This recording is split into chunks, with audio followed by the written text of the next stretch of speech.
This is from Victims Have Voices. Every voice counts. Your story deserves to be heard, so share it with us here. Nora Ames, Nora Sova. Born into Scientology May 1976, enslaved for a billion years, January 1995, escaped the prison camp November 2002.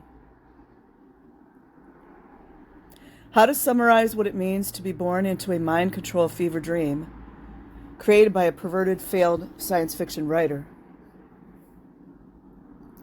For me, it was being born into the real world, where I went to public schools surrounded by normal people who went to church at known and respected religious services weekly, thinking in my mind that they were lost, that they were destined to succumb to the wrath of the universe, merely because they didn't know the truth. They didn't know the real secrets of the universe. Instead, they were dramatizing an implant by continuing to worship Jesus, since he was never real. A creation made to enslave people to this planet, to keep them trapped. I felt pity and sympathy for my friends. I wanted them to know what I knew to be true. I wanted them to be free from every irrational thought like me. Imagine being that arrogant at 14, thinking that you were superior in every way to everyone around you, because you had undergone mental indoctrination to believe that you were perfect. This belief led me to desire to be more in Scientology for my whole life. I would meet with recruiters starting at age 8, telling me that I was 100% a last lifetime member and that I should come home. I pledged myself over and over again to that cause, to saving all of mankind and the universe, because I was told that if I didn't, I would be personally responsible for millions of people dying. That my laziness, it's guilt by the way, that my laziness by having interest and desire to play basketball, be in the school plays, go on trips, to become a search and rescue officer for the fire department were off purpose.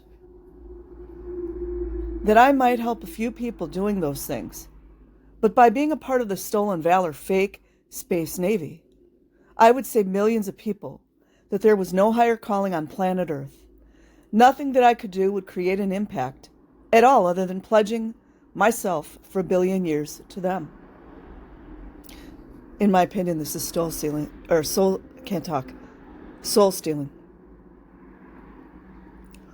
At the age of 18, I signed my final billion-year contract at the Chateau Elise, Hotel of Darkness, on Franklin and Bronson in Hollywood. The Chateau is the ultimate bait and switch for Scientology, and in my opinion, is the reason why David Miscavige is obsessed with buying rundown buildings at a low cost, using that purchase as a fundraising gimmick, and then fundraising again for the renovations of those rundown buildings so that he might one day catch up with the real estate holdings of the Catholic Church. The inside and outside of the chateau are ornate and pretty at first glance.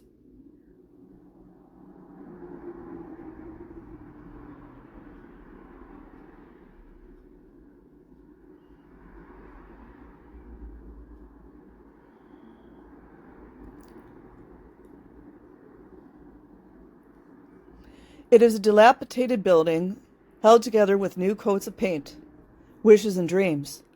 Lafayette commented on its purpose in the 70s by saying, "Who the hell bought the white elephant?" An average day working for the Stolen Valor fake Space Navy at the Chateau would be waking up in the cockroach, mice-infested, crumbling building on the corner of Selma and Wilcox in Hollywood, which is now Mama's Shelter, Los Angeles, a hotel.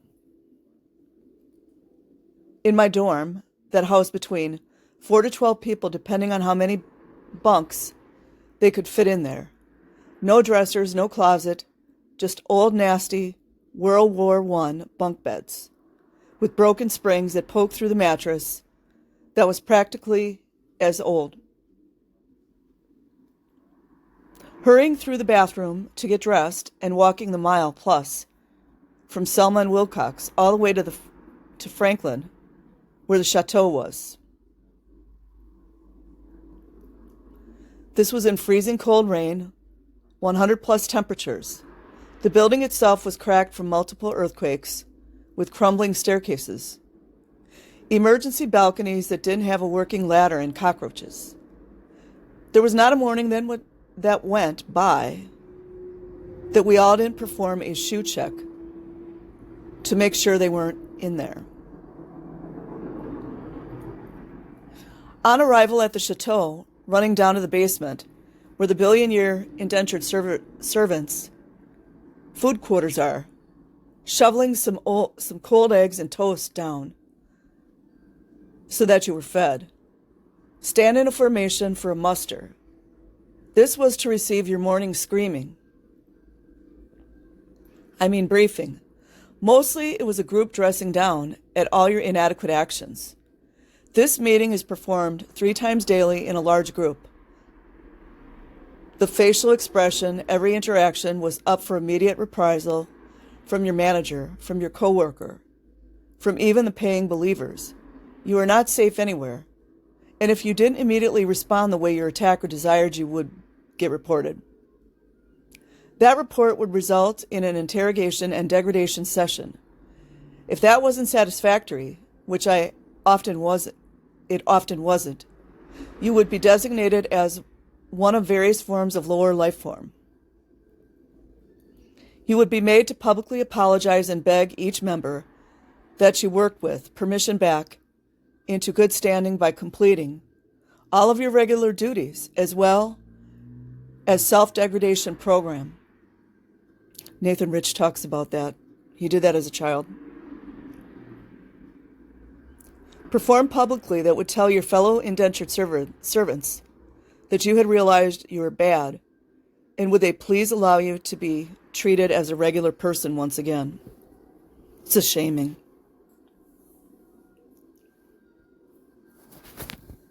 Hold on.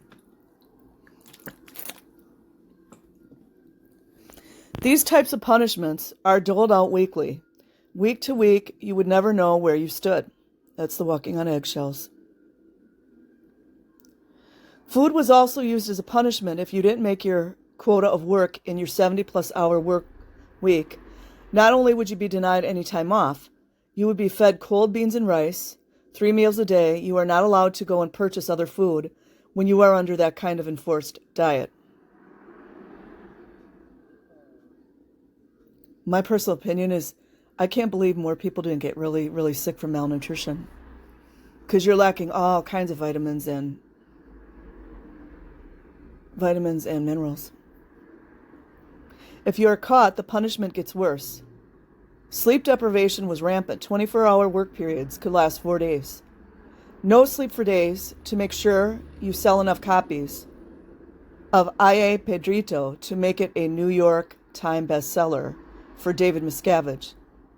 That wasn't just one of those types of scenarios occurred in every organization across planet Earth weekly, so that your meaningless statistic would be more than the week before. At the chateau, we knew that if we didn't make $125,000 per week, we would not be paid. Full pay for stolen valor takes fake Space Navy indentured servant is $47.32 after taxes. What is it, 47? If you were under punishment of any kind, you would receive half pay. There are no medical staff of any kind. There is no medical insurance. Going to the doctor is discouraged for all ailments unless you are severely injured or ill. When you become ill, you are put into isolation, usually a bare room with a mattress on the floor, with no blankets, pillow, food, or anything.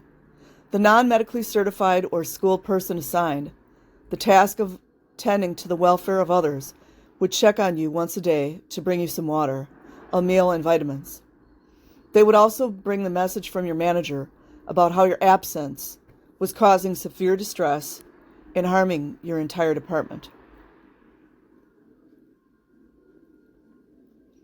I was sent to the hard labor reprogramming camp for kissing a girl. For being gay. Before starting this hard labor prison camp, you are handed an affidavit to sign. If you attempt to read the whole thing, as I did, are rushed through it, and told that it says you are voluntarily doing this camp and that you can leave anytime. That's how they get out of liability. I guess the FBI is fine with that. A security guard who conveniently is also a notary public stamps it and hold that document in security. You never see it again. See that again.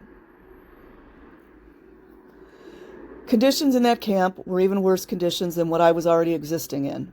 The dorms were more full, 32 people into a room on triple bunks, junior high-size lockers to put your uniform of gray shirts and black jeans in, your hygiene kit, and nothing else. You are not allowed to have pictures of your friends, family, or anything from the outside world. You are not allowed to speak to anyone, even people you worked with for years. Anyone outside of the program unless you are spoken to first. If your family does manage to write to you, it is read first and anything troubling is redacted before you see it. Then you are interrogated about why they want to write to you or see you and are directed to handle them so that they know you are okay and they don't have to try to contact you again. Huh. Sounds like World War II Germany, doesn't it?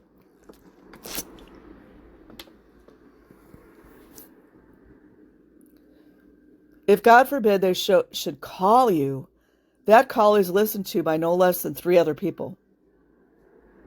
You know every non-optimal answer will result in punishment for you, and any hesitation or variation in your voice will get you additional interrogations on the Scientology lie detector.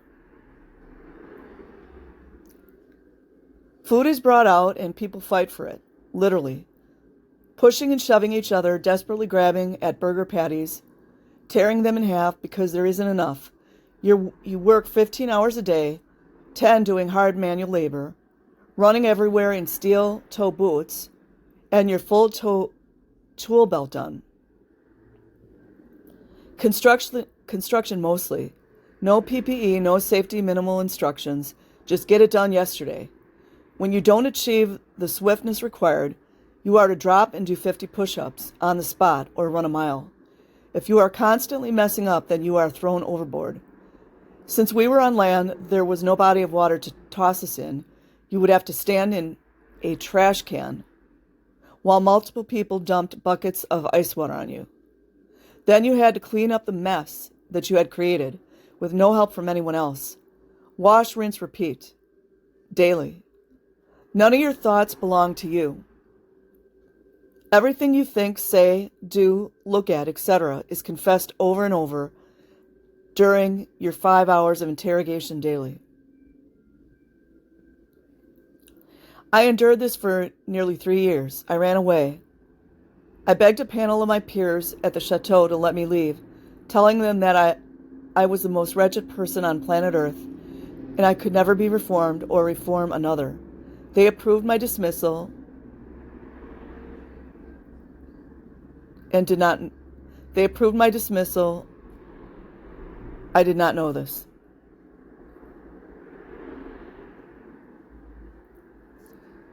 The person in charge of this prison concentration camp, Alex Meyer, troll, kept this approval from me for 3 months while I was coerced forcibly by breaking my mental will, torturing me to stay.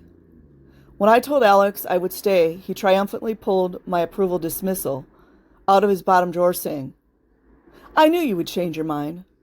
I had asked daily about the status of that, and he lied to me for months, saying it wasn't there.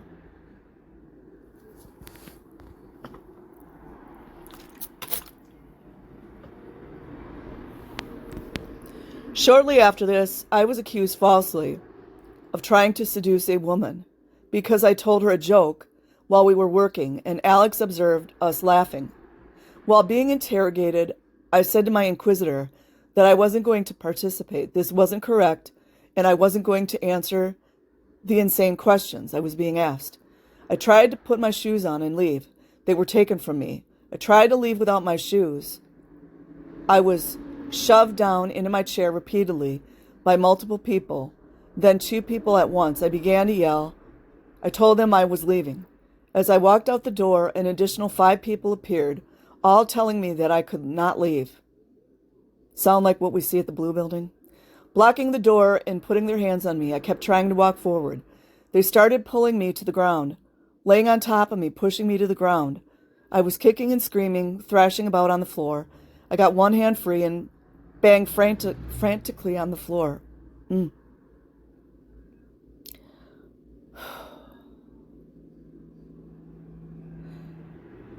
Someone started to open it from the other side. As it opened toward me, everyone lying on top of me, screaming to close it, I was gripping the edge of the door, using every ounce of my will and strength to open. The other person, seeing a dog pile of people and me on the ground, was aghast. And when they pushed more, I pulled the door open, kicked people off me, and ran.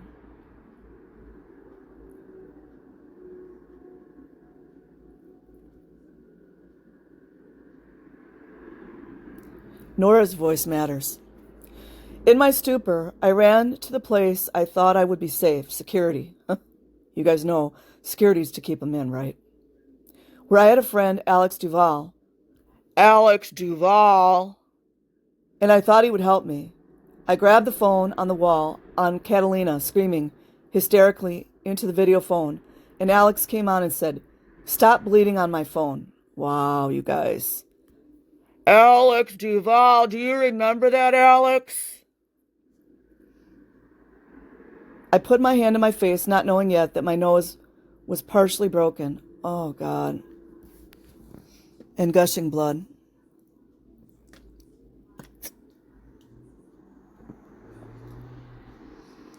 Some of these people don't need to be saved. My feet were scraped and bloodied from being held down on a hard concrete floor, covered in a 1/4-inch carpet that was stiff and firm. I was brought upstairs by the other Alex's office. We yelled at each other, and I confronted him on the interrogation he had ordered. He admitted I was an overreach and got a different person to complete the interrogation. I don't know what that means. The next morning, my supervisor, Caroline Mustard,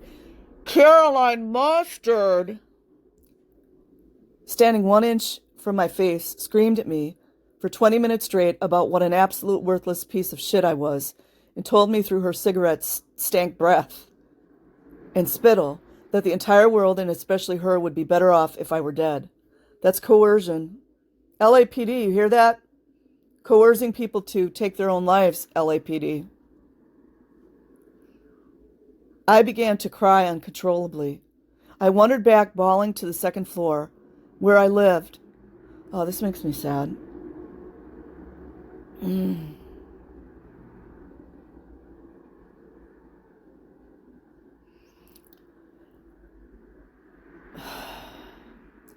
went to the supply closet, got some cleaning materials, and began scrubbing the walls.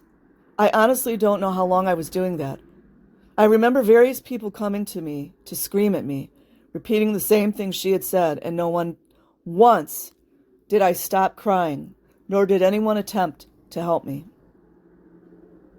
Caroline Mustard! After hours, I knew that I was done, but there was nothing for me. I was useless. I was a burden. I was worthless, and I could never leave. They wouldn't let me. No matter how hard I tried, I walked into the supply closet and locked myself in there. I picked up a pair of scissors and tried cutting my wrists, but they were dull. So I poured myself a cup of bleach, paused to say, through tears, "I'm sorry, Mom," and then drank. I fell backwards out of the closet, gasping for air, thinking my throat was going to disintegrate right then. The floor guard, who had watched me for hours, scrubbing and bawling, got up and ran to me. I pointed to the bleach in answer to his "what happened" question and ran to call all the people. Not 911, by the way. You know, not that the city of Los Angeles has anything, they don't know anything about all this stuff, right?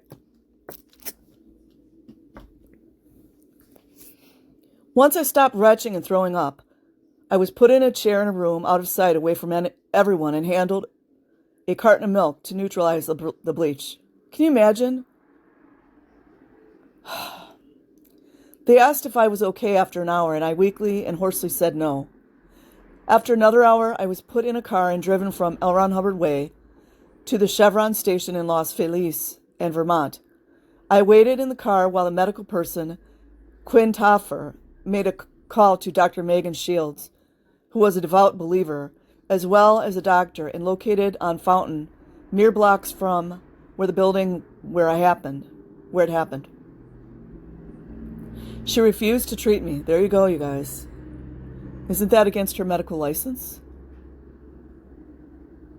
What's her name again? Dr. Quinn Toffer? Quinn Toffer. Look into Quinn Toffer. She said she would not see me because I had tried to K myself. She told Quinn to take me to Dive View Medical Center in Sylmore, a 45-minute drive from L.A. On the way there, Quinn had me rehearse over and over again my story. There you go, covering up the stories again, you guys. This is a doctor doing this, you guys. She should have her license taken away. Rehearse over and over again my story for the ER doctors. Not like the ER doctors are not going to know. They're smart. They sure as hell know what's going on in Scientology. Quinn accompanied me everywhere in the ER. Handler. When I told the doctor my very well-rehearsed story that I confused a water bottle for a similar bottle that contained bleach. Right, like they're really going to believe that.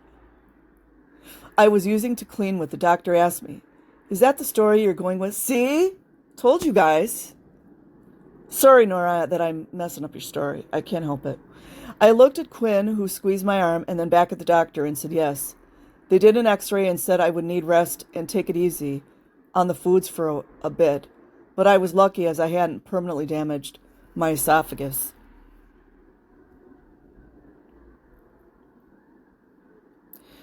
We then drove around for a few hours, and I was not allowed on the grounds because I was a security threat. Does this remind you of the threat levels that the airports were set at? Look it up, please. I was a security threat. Alex Duvall met there in a full rent-a-cop uniform, Kevlar vest and all, to check me in. Boy, they sure want to pretend they're military, don't they? They'd never make it. 3 additional prison camp members were placed in the room with me to watch me 24/7. I wasn't allowed to go to the bathroom without someone standing in front of me, watching me the entire time. I wasn't allowed to shower. I had to take a bath, and one of them watched me do that. No boundaries, no boundaries, no boundaries. The entire time, 2 nights passed, and then at 9 p.m., there were flashing lights from what appeared to be a cop car and a siren screaming in the parking lot over the loudspeaker. "Nora Sova, come outside," repeatedly. I ran outside to see the prison camp supervisor doing slow-motion donuts in the parking lot, lights and sirens blaring. He skidded to a stop near me, rolled down the window, and smugly said, "So are you going to knock off all this drama and come back and finish the program or what?" Imagine this, you guys. These are the people a lot of you guys are trying to save. Some of these folks just need to rot. And I don't mean that about Nora. I mean about the people that make other adults or children suffer. They need to rot. I was floored. Everything was flashing through my mind, every single tortuous moment from the last 8 years, and I thought they are never going to let me leave. Because she, at that point, was a liability. That's why they did that. I can never leave. I almost said, "Okay, let's go." But I paused long enough to let my will come back to me and say, "No, Alex, I am done. I'm leaving," he said. "Fine. Be that way then." Angrily shoved my hands off the window of the car and sped off, almost running over my feet in the process. The next morning, the security chief, Alex Duvall, came to pick me up with my remaining belongings that hadn't been stolen from storage and went to the building on the corner of Ivar and Hollywood Boulevard, where the Gestapo wing of the fake Space Navy has an office. Took the elevator up to one of the upper floors and into a conference room. with a dozen people. I think they're going to make her sign stuff. A camera pointed at me and a legal paper where I was made to sign away my rights. There you go. All of this paperwork that Scientologists force others to sign needs to be deemed null and void. It all needs to be deemed null and void because it's all of it's done under coercion. All of it. Under coercion and duress. LAPD. To sign away my rights to lawsuit and say I was leaving voluntarily and that I would be fined $10,000 for every time I said something disparaging about Scientology or any of its entities. I wanted to leave. I don't remember a word of it. I looked in the camera and repeated whatever they told me. I was broken and afraid. Alex drove me to my parents' house, took my things out of the truck, and left me.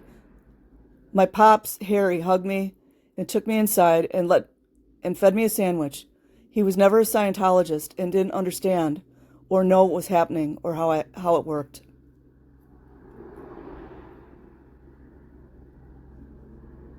I sat on their couch and waited for my mom to come home from her long indoctrination time on L. Ron Hubbard Way. I did not know if she would want me an abject failure. And, oh, this makes me want to cry. And literal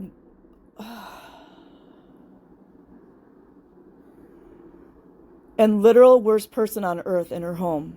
She didn't notice me at first when she came in. She started doing her usual taking off her coat, saying to Harry and asking about dinner. She stopped mid-sentence and said, "What are you doing here?" I started crying and said, "I am home, Mom."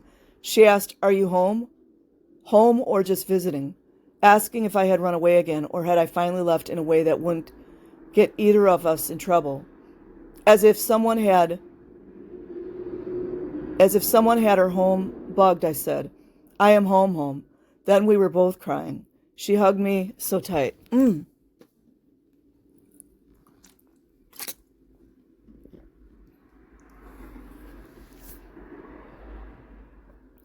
My healing wouldn't start until years later and is still going on today. There's not a day that goes by that these moments don't flash through my mind, at least once. These moments of torture are in my DNA. I am forever changed by them. Scientology does not help anyone or change them for the better. Scientology is not a religious experience or a religion. The only people who have ever changed as a result of Scientology are the ones that have left and have never come back. My story isn't the only one. My story isn't the worst one. Some didn't make it to today to tell theirs. Please listen to the survivors. I will leave a link in the description box. Like and subscribe if you choose. Otherwise, have an amazing day or night. Peace.